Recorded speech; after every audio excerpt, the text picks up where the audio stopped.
Okay. Well, welcome to today's seminar or webinar. And the webinar is entitled Expect the Unexpected. Well, guess what? We had a power failure, had some issues. We have a team working behind it. We got it all settled. So just to introduce myself, my name is Louis Ayotte. I've been in the food industry since 1994, and I am currently the president of the CIFST. I am following some great people and have great shoes to fill. However, I can assure you that we have a great team and great things are coming, so stay tuned. So on behalf of the CIFST, welcome to our 2021 Table Talks webinar series, Learning Trough, where we bring you regular webinars that explore the future of food. If you're a member of CIFST, we have recordings of all our past webinars on our website that are available to you. Thank you to Dempsey Food for their generous sponsorship of our webinar series. Today's topic, as I mentioned earlier, is expecting the unexpected, returning to a new normal, with Jodi Zigelstein-Yip, Chief HR, Innovator, and founder of Enliven HR. Welcome, Jodi. Why don't you tell us a little bit about yourself? Okay, so it is great to be back. For those of you who attended the earlier webinar series, I was actually your first speaker of the webinar series back in April of 2020. And so it's great to kind of be back with the group again. So I'll give you just a brief background of myself. I've been an HR consultant now for more than half of my career, of which has spanned now 24 years being in HR. And I really love the idea of being able to consult more than be corporate side HR, because I really get to work with clients on a different level. So really get to resolve some workplace issues, get to do a lot of leader development with them, and really kind of get my hands dirty. And so that's kind of the space I love to play in. And again, it's just a pleasure to be back again with the group. And hopefully we'll talk about some really interesting things today. Well, thank you very much. And before we start, I'm going to ask her an icebreaker question. So now that we're seeing the light at the end of the long COVID lockdown tunnel, okay, what activity are you looking forward to doing again as the restrictions are lifted? So I guess my biggest, I'll tell you professionally and personally. So professionally, I can't wait to get back into a room with clients. And it's been almost 2 full years since we have been working alongside clients in the same physical location. So I'm very much looking forward to that, because normally we spend, I would say 90% of our time out with clients and only 10% of our time working from home. And so I'm looking forward to that transition back to spending time with those clients. On a personal level, I'm actually looking forward to traveling again. I really miss traveling. We usually travel quite often, and I miss that part of my life, and so just looking forward to that. Well, thank you, Jodi. Okay, if you have any questions for Jodi, please write them in the question box, and we will look at them at the end during the question and answer portion of the webinar toward the end. So without further ado, over to you, Jodi. Thank you, Louis. All right, let's go forward here. So today we're really going to be focusing on a few key things, and this is an interactive session, so feel free to ask questions. We will keep an eye on everything during the entire webinar today, and we'll get questions answered as they come along. And so what I want to do is kind of start focusing on, how do people feel coming back into the office? What are those things that we've been seeing and experiencing? We'll also talk about some key considerations to really start focusing on your own personal mental health and well-being, but also that of your team. And I've got some good tips to share with you today. And then we're going to kind of close out our webinar today by just focusing on what are some of those key messages or key areas of communication that we can have with individuals during these very unknown times. And so I'll give you some tips and techniques on how to do that as well. And so if we think about kind of returning to the office, some of you have already been, working the entire time. Others have just started that transition back, or there's this plan to transition back kind of starting in the new year for a lot of people. But with that comes addressing people's personal needs. And for those of you who attended our webinar back in 2020, I wanted to kind of reinvigorate this whole concept of Maslow's hierarchy, because what we're still looking at is people who are still looking after the physiological needs and their own safety needs as kind of the basis of, how they're feeling going back into the office, how they're feeling going back into the workplace. And so we as employers really need to be focusing on how do we protect employees' physiological needs? How do we protect their safety needs? Because what we want to do is we actually want them operating at the love and belonging stage, the esteem stage, and the self-actualization stage, where we are engaging them, they're developing again, they're really hungry to gain some different experiences, they're really hungry to be spending time with their teammates again. People still are very much at those bottom two levels though, really looking after, am I safe in this environment? Can I feel comfortable coming back into the workplace and know that my personal needs are being addressed and looked after to the greatest extent possible? And so our focal point really needs to be at those bottom levels right now as we're bringing people back in, making sure that people are comfortable and confident there so that we can again push them up into those upper levels where we were sitting with team members pre-COVID. We want to make sure we're getting back up into that self-actualization level where majority of people were sitting back in the day. And so real considerations that we've been seeing more so right now is just pure fear, apprehensions, and anxiety coming from individuals who are set to return to the office or who already have. A lot of what they're contemplating is, what are the risks associated with me going back into the office? What are the transmission risks? What type of work am I going to be doing? How is it going to differ from what it looked like before? Again, some of your teams have already been in play at your locations for the entire time.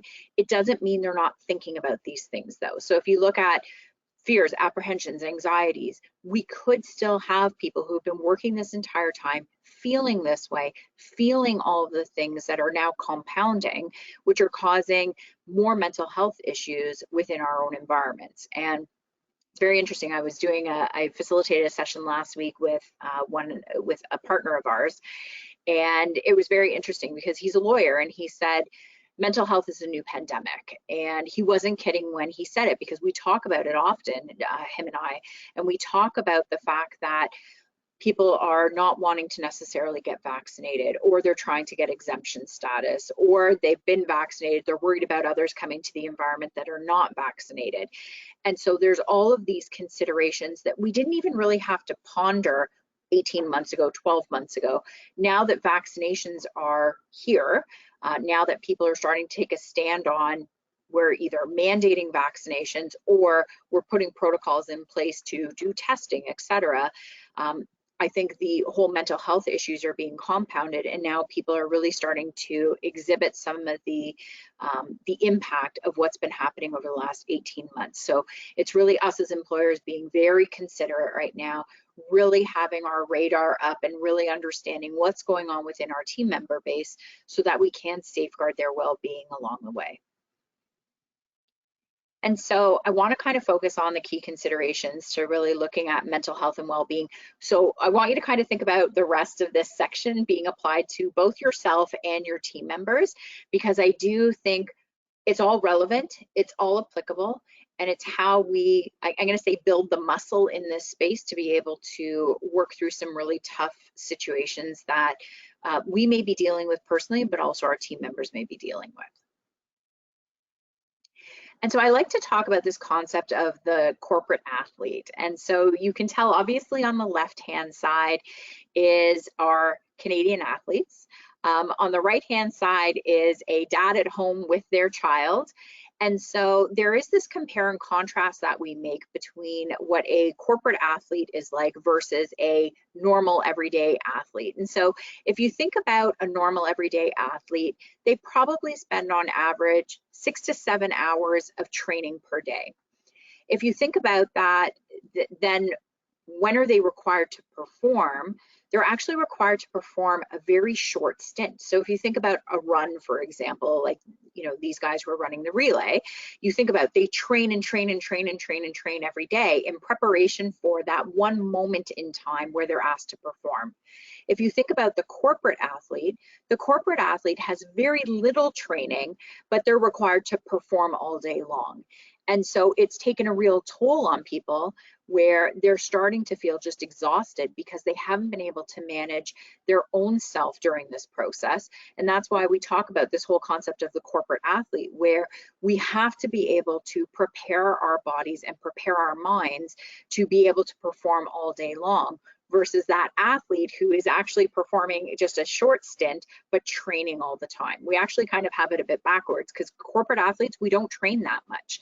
And so really trying to figure out how do we infuse some kind of training or some kind of diligence in our everyday where we can actually spend time dealing with, regaining energy throughout the day. And so there's this whole concept of an energy management pyramid, and it's very interesting because it actually mirrors very similarly to Maslow's hierarchy of needs. And so you think about that bottom physical side.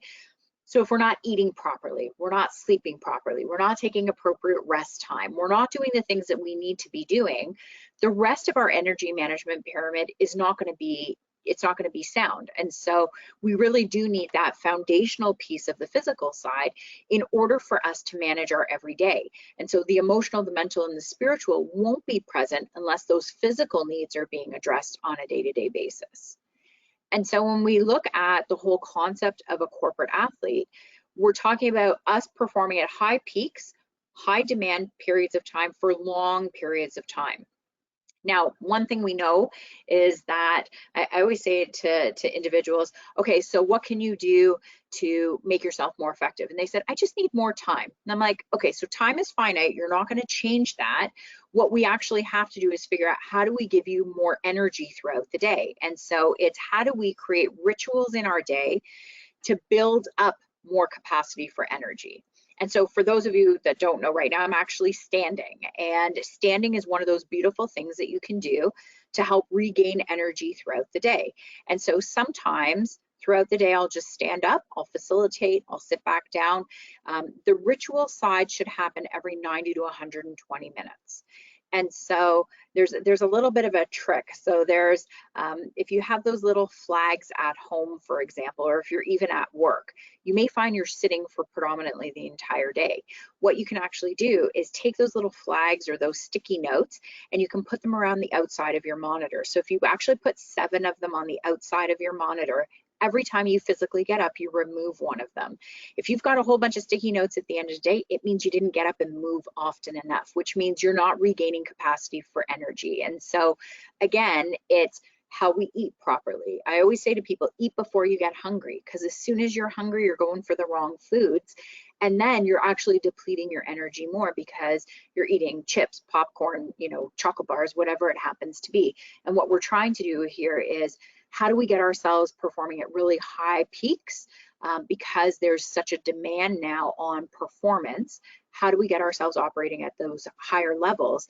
And that includes with our team as well. You'll find your teams may be sitting for predominantly the entire day, or they may not be taking appropriate breaks throughout the day, where they're just exhausted when either they're going home to their friends and family, or they're stopping work. Let's say they're still working at home, they may be stopping work. And so what we need to do is build that capacity for energy, but we have to create rituals in the day. So it could be walking up a flight of stairs, walking around the building, grabbing a snack, grabbing a glass of water, making sure that you have that time. And a ritual is not stopping and checking your email. It is actually physically distancing yourself from a screen and taking that break every, again, 90 to 120 minutes. And that's really the concept of the corporate athlete, is how do we ensure that we are engaging ourselves in the best way, but engaging our teams as well. Now, there's a whole group of, I'm going to say, deflators and derailers that we have started to see come into play. And what we're trying to do is say, here are the things you need to avoid doing with your team so that we can be operating at those higher levels of performance, where we're, again, safeguarding people's mental health, we're making sure that we're engaging with our teams as much as possible, because again, there's this whole group of apprehensions that people are feeling going back into the office or starting back at work or being more regular at work. We have to be able to try to avoid some of these things in order to ensure that we are operating at the highest levels of efficiency, highest levels of productivity. And so we talk about all the things that are on this slide. And so it's really, you know, we should be not ignoring people right now. We should be listening to their concerns. We should be making sure that there are very clear job expectations that are being conveyed to individuals, and that we're managing performance issues effectively. You know, we've started hearing these little things about favoritism and how people are feeling like people are being favored in the workplace.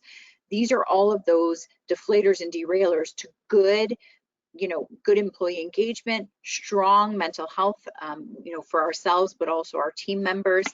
When we're telling people what to do and we're ignoring people, those are things that are going to be counterproductive to you achieving what you need to be achieving right now. And so these are all the things that we need to be considering as, you know, what are we supposed to be staying away from, and what should we be doing to combat some of the things that people are feeling and experiencing. And I'll talk to you a little bit on the communication front when we get to that section, because we've started to see a real change there as well. And so I want to make sure that I convey that as part of what we're going to be brainstorming today.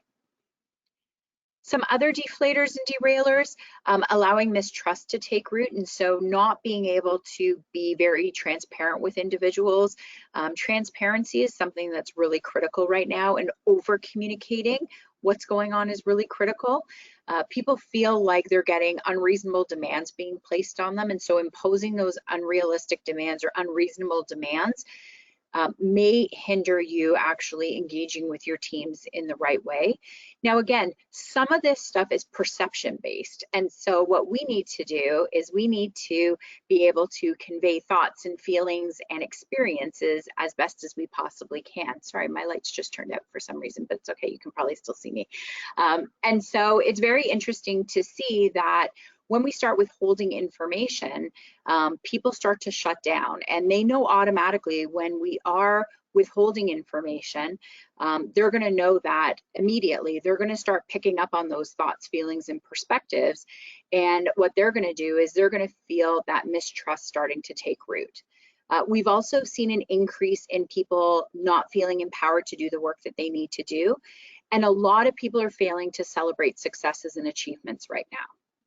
And I think what's happened is at the very beginning of the pandemic, people were taking a lot of time, effort, and energy to boost people up, spend time with them, really make sure we were doing a lot of team building activities.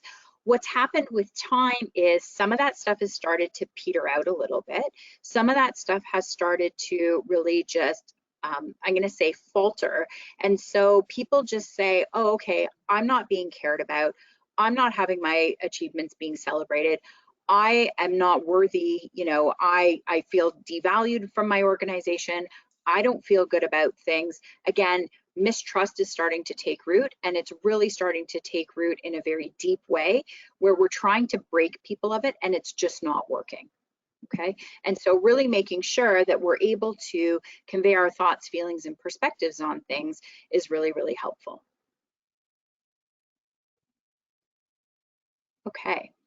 The other thing that I think is really important right now is that we're starting to talk more about volunteerism. So how do we get our teams engaged in the everyday?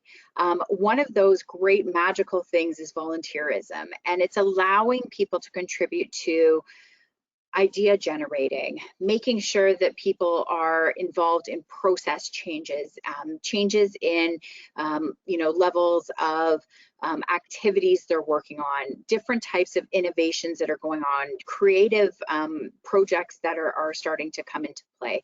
And so there's this whole concept of volunteerism where we're really trying to appeal to people's head and their heart at the exact same time, where people feel like they're being treated equally to everybody else in that group, and that team members are being valued in terms of their level of skill and expertise, and that we're able to really generate ideas. And so if you have opportunities right now with your teams to be able to create a new initiative, process enhancements, you know, a new product offering, make sure that you're getting volunteers to help you, because that will actually draw them in more.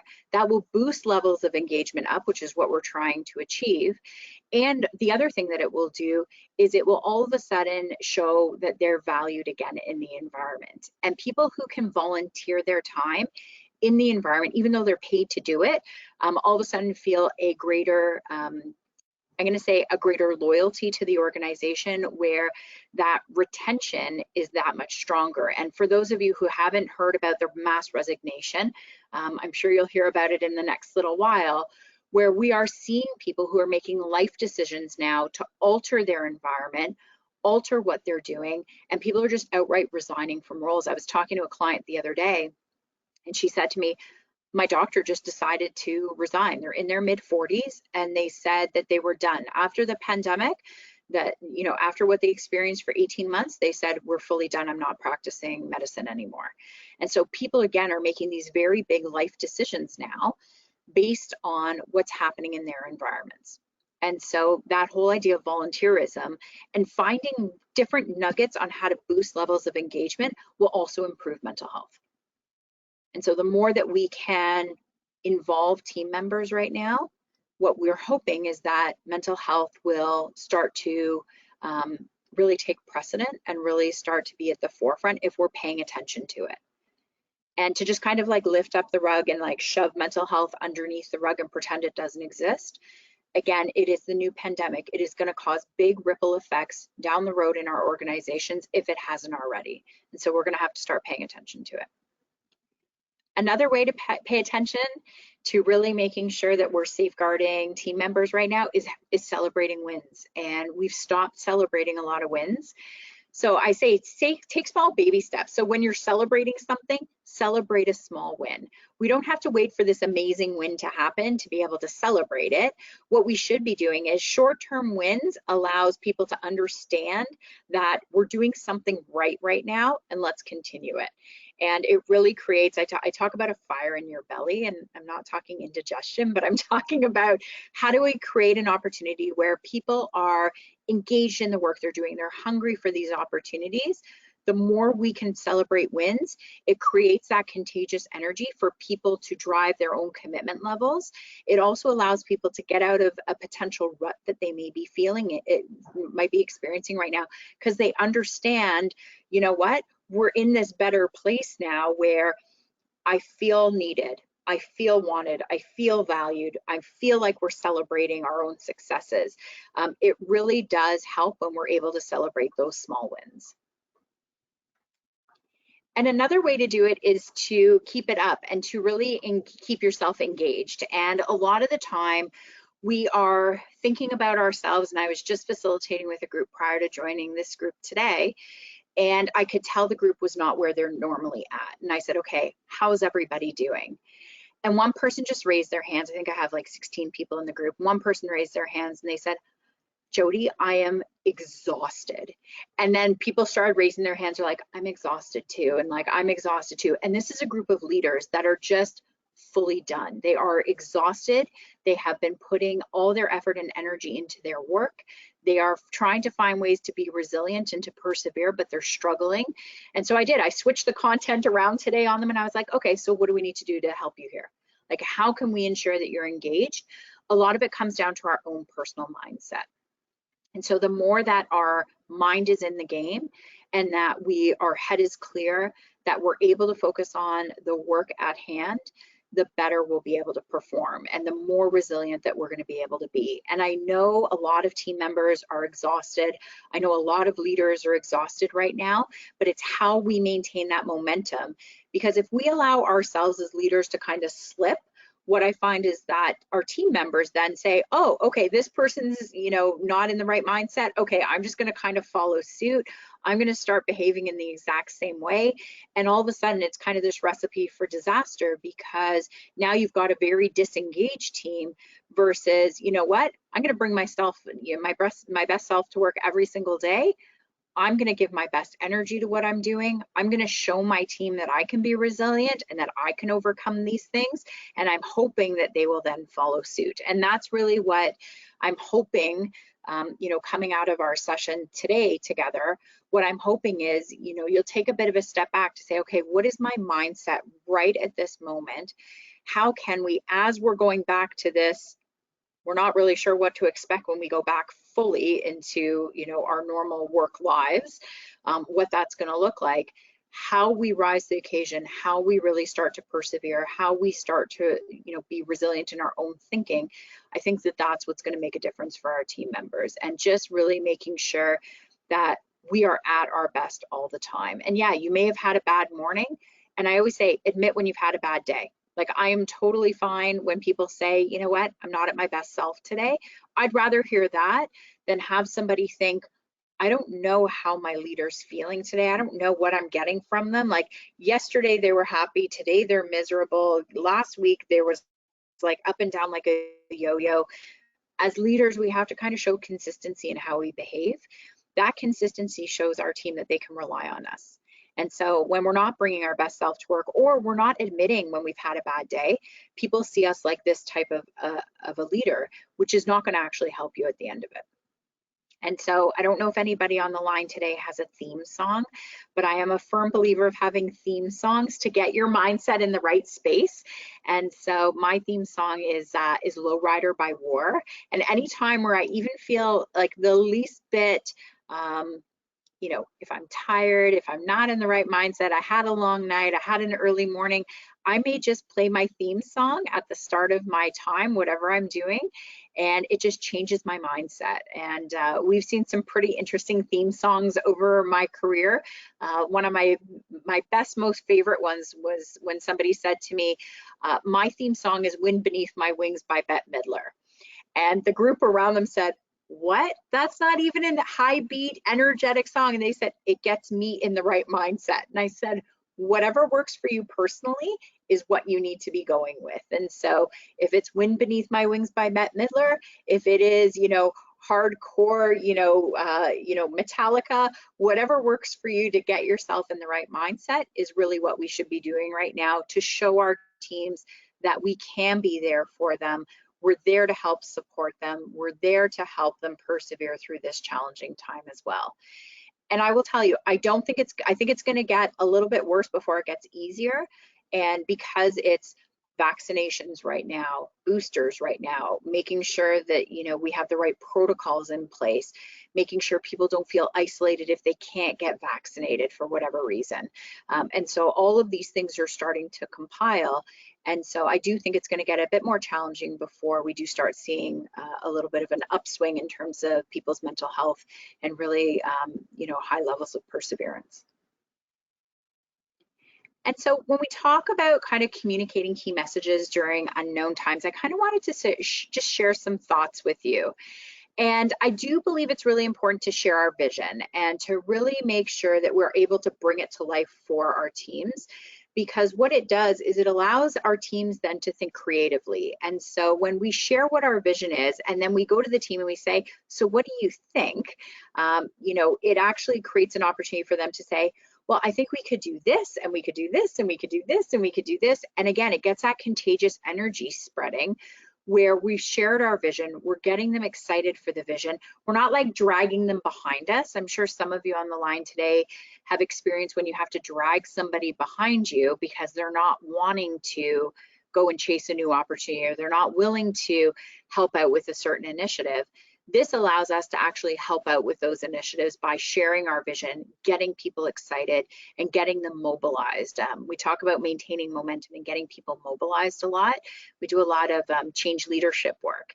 And I say the key to your success as a team overall is get people overly involved. And that is where we share our vision. That's where we get people to volunteer. That's where we celebrate successes. It's where we do all of those things proactively so that we can get people moving in the right direction. We can get people operating at those higher levels of Maslow's hierarchy versus just really safeguarding, the safety side and the emotional side right now. It's really making sure that we're able to get them operating at those higher levels of actualization, family, friends, belonging, all of those. And so my key tips for communicating during uncertain times, high levels of transparency. If you can't be transparent about things because things are happening and you're just not able to be transparent about that.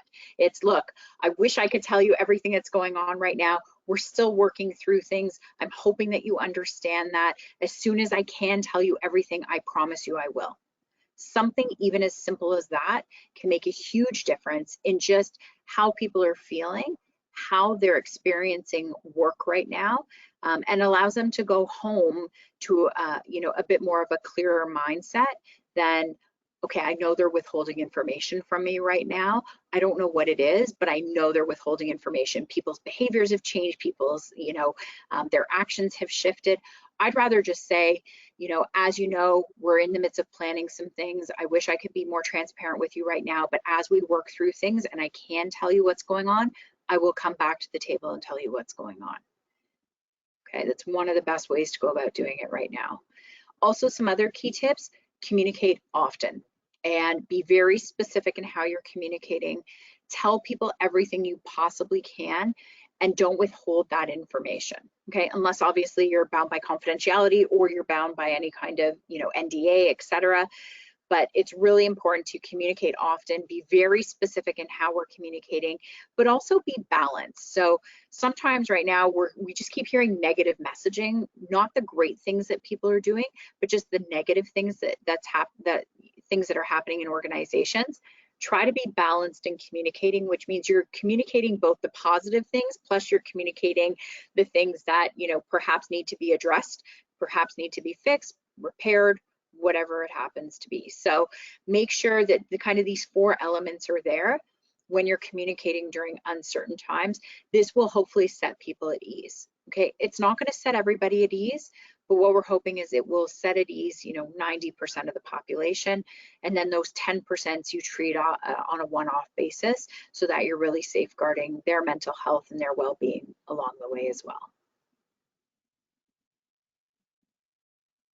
And so I like to kind of focus on key takeaways, and then we'll open up the floor to some questions. So stay positive and engage often. Those are kind of the key takeaways I'm hoping that you will take away from our conversation today, which is really think about what are you doing to keep your own positive thinking right now, your own mind positive. If we allow our minds to go to the negative side, what you're going to find is your actions are going to show that, all of your behaviors are going to show it. And so we do have to make sure our mind is kept very positive right now, but that we're also taking time to connect with people and have some fun. I think a lot of organizations right now are telling me, Jodi, we're just all business right now. Like, we need to reinfuse fun into our environment. I'm like, okay, so tell me how you're going to do that. Because we recognize that people have stopped having fun. They're just really, they turn on their computers at the beginning of the day. They work hardcore all day long. If they're at home, they tend to work longer hours. If they're in the office, they're really keeping to themselves because of the COVID restrictions, etc. We've forgotten how to have fun. And so what we need to do is reinfuse fun, but also how we strategize overcoming our own challenges right now. So if we know our mindset is not positive, how do we overcome it? If we know our workload is really heavy right now, how do we ensure we have more capacity for energy throughout the day? We have to make sure that we are really looking at our own challenges and putting a plan into place to overcome them. What we hope is that our teams will then see that and they will kind of follow suit, and they will be the ones who say, oh, I just saw what my leader did. Okay, I'm going to go and adopt that as well. Or they'll at least come to you to say, how did you go about doing that? Because I know I saw your mindset was a little bit negative and I've seen you shift it. How did you do it? We have seen people saying that to us lately, just to come to us to say, how do you stay positive all the time? And I said, it's a mindset. Like, it's literally a mindset. Either, I can go to the very negative things, or I can think, I have my health, I have family, I have people who love me, I've got a great team, and I can capitalize on those things. And that's what keeps my mind positive. And sometimes just conveying that allows people to understand what's really important right at this moment. And the last point here is really the connection and the collaboration is really critical. If we're not doing those things regularly, it's very hard to stay positive and it's hard to engage with our teams. It's really, really hard to do that. So I'm hoping These are some good key takeaways for you today. And so what I wanted to do now is open up the floor to some Q&A, just so that we can address any questions that are coming from the group. Okay, well, so far I don't see any questions, so I'll be the person to raise my hand and ask a question. Okay, so we talk a lot about work-home balance, okay? And that changed dramatically. It was in the past 100% work, then for a lot of people it was 100% home, okay? And when you do 100% work, you develop some habits, and when you do 100% home, you develop some habits. So what have you seen with your customers with regards to what balance that they're looking at when the people are coming back? Okay, is it 5 days a week? Is it 1 day a week in the office? What are they seeing? So most of our clients are doing a bit of a hybrid approach. And so we have one client that has said Mondays and Fridays are at home, Tuesday, Wednesday, Thursday, not optional, you're in the office. And so people are kind of figuring out what gives people the greatest level of flexibility. We have other clients that are doing a sign up method where they don't have enough seats anymore to house everybody at one time. Okay. And so they create a calendar and they say, sign up for a time slot. You must be in the office 2 or 3 days a week. Here's the sign up sheet. We'll be checking it to make sure you're not just not showing up to the office, but they are actually booking time into little calendar slots, etc. We have other people that break their teams in half. So half come one day, half come the next day. We have people who do 1 week on, 1 week off. So it's really, I'm going to say it's a mixed bag. There's no secret formula in terms of what this needs to look like. Every client of ours is doing it differently, but majority of them are saying it's really important for us to see you again. It's really important for us to have those connection points. I don't have one client that's saying we're full remote moving forward. Not one. Okay. Which is interesting. I've heard of one customer, well, one industry that has gone that way, and it is Shopify. Shopify have decided, no, we're going 100% remote.